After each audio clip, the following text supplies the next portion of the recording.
Hello दोस्तों, आज की इस वीडियो में मैं आपको पोस्ट ऑफिस की एफडी स्कीम के बारे में कंप्लीट जानकारी दूंगा और उन सभी बातों को भी बताऊंगा जो पोस्ट ऑफिस वाले खाता खोलते समय आपसे छिपा करके रखते हैं और बताते नहीं। साथ ही साथ हम जानेंगे कि यदि आप पोस्ट ऑफिस में 1 लाख रुपए की एफडी 1 साल, 2 साल, 3 साल या 5 साल के लिए करते हैं तो आपको कुल कितने रुपए का रिटर्न मिलेगा। वैसे आप नीचे कमेंट करके ज़रूर बताएं कि आप पोस्ट ऑफिस में कितना रुपया जमा करना चाहते हैं, ताकि मैं उसी के अनुसार कैलकुलेटर से कैलकुलेट करके बताऊं कि आपको कुल कितने रुपए का रिटर्न मिलेगा। तो चलिए जान लेते हैं पोस्ट ऑफिस की फिक्स्ड डिपॉजिट स्कीम 2026 के बारे में पूरी जानकारी। जैसे कि 2026 में एफडी करने पर आपको कुल कितना ब्याज दर मिलेगा, टैक्स बेनिफिट कितना और कैसे मिलेगा, टीडीएस कितना और कैसे कटेगा, समय से पहले एफडी तोड़ने पर क्या होगा, कितने पैसों से एफडी शुरू कर सकते हैं, ये सारी जानकारियां आज की इस वीडियो में मैं आपको बताऊंगा।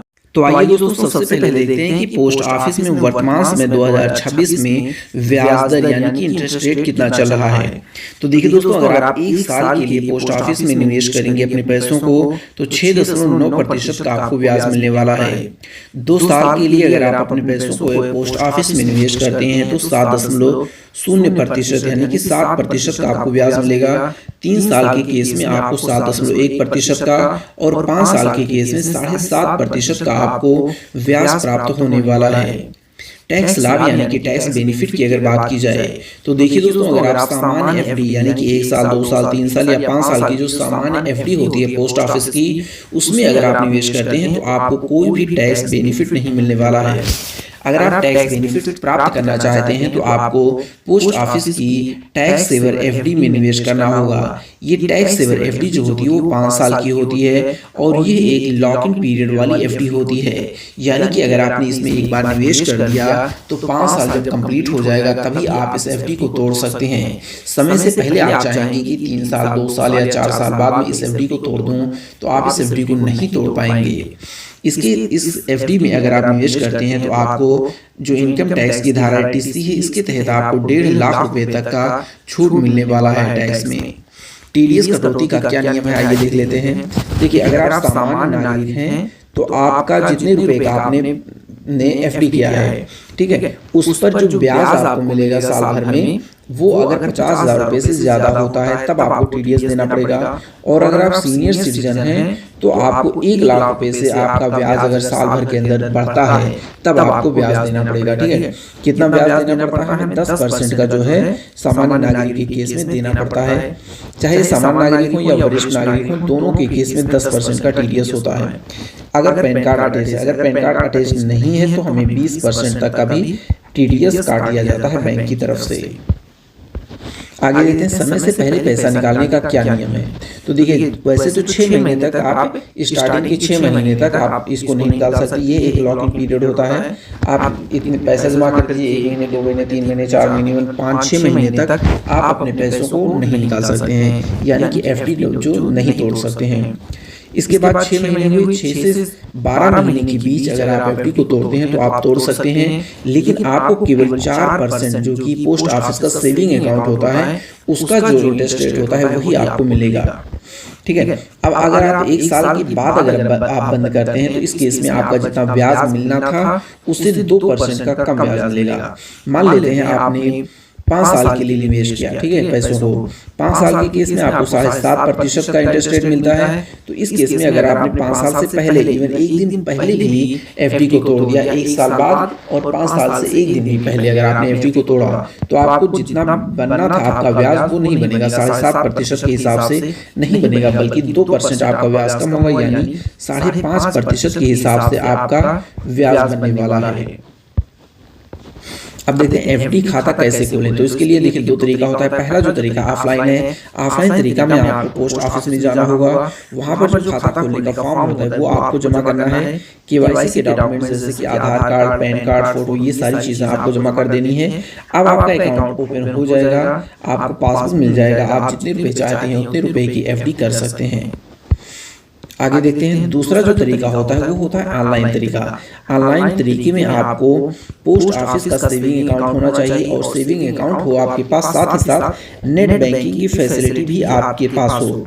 नेट बैंकिंग की फैसिलिटी होगी, आपको इंटरनेट बैंकिंग ओपन करना है, वहाँ पर एफडी आपको देखने को मिलेगा कि इन्वेस्ट इन एफडी, तो एफडी में आप क्लिक करिएगा। बिल्कुल आसानी से कुछ ही मिनट के अंदर आप ऑनलाइन माध्यम से एफडी में निवेश कर सकते हैं। आगे देखते हैं जमा की सीमा क्या होती है। मिनिमम अगर बात की जाए, कम से कम आप 1000 रुपये एफडी में आपको निवेश करना होगा।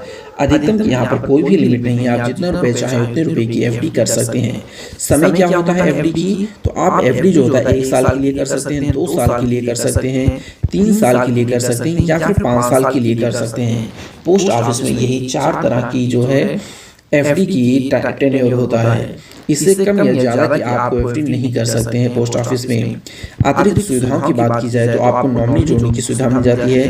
तो जब भी आप अकाउंट ओपन करें, इवन मैं सिर्फ पोस्ट ऑफिस की नहीं बात करूंगा कि आप कोई भी बैंक में भी अगर ओपन कर रहे हैं तो किसी भी सदस्य को अपने परिवार के नॉमिनी के रूप में ऐड जरूर करें। खाता ट्रांसफर करने की भी सुविधा आपको मिल जाती है। अगर आप किसी शहर ए से शहर बी में जा रहे हैं तो आपका जो अकाउंट चल रहा था, जैसे कि एफडी अकाउंट अगर आपका चल रहा था शहर ए में, तो उस नए शहर में भी आप उसको ट्रांसफर करवा सकते हैं। फिर आपको जो पैसा जमा करना होगा आप शहर बी में जाकर के जमा कर सकते हैं।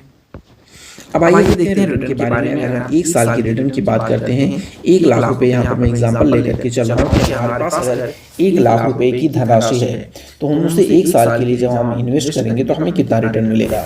देखिए 1 साल के केस में हमें 6.9% का ब्याज दर मिलेगा और इस हिसाब से हमारा जो टोटल ब्याज बनेगा वो होगा 7,081 रुपये, और जो टोटल हमारी मेच्योरिटी अमाउंट होगी साल भर बाद वो होगी 1,07,081 रुपये।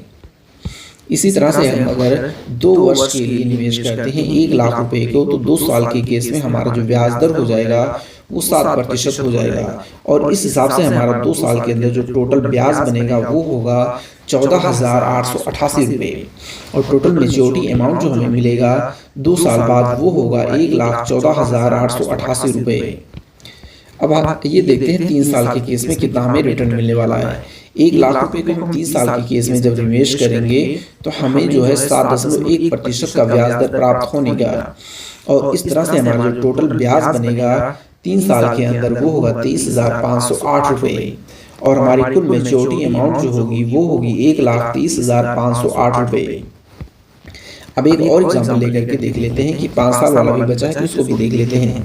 1 लाख रुपए हमने 5 साल के लिए निवेश किया तो 5 साल के केस में आपको जो ब्याज दर मिलेगा वो होगा 7.5% का, और इस हिसाब से हमारा जो टोटल ब्याज बनेगा 5 साल के अंदर वो होगा 44,995 रुपये, और कुल मेच्योरिटी अमाउंट कितना हो जाएगा वो हो जाएगा 1,44,995 रुपये आपको 5 साल बाद मिलेगा। तो दोस्तों आप नीचे कमेंट करके जरूर बताएं कि आप पोस्ट ऑफिस में कितना रुपया जमा करना चाहते हैं, ताकि मैं उसी के अनुसार कैलकुलेटर से कैलकुलेट करके बताऊं कि आपको कुल कितने रुपए का रिटर्न मिलेगा। अंत में आपसे एक छोटी सी रिक्वेस्ट है कि वीडियो को लाइक और चैनल को सब्सक्राइब कर लें। तो दोस्तों मिलते हैं एक और नई वीडियो में, तब तक के लिए धन्यवाद।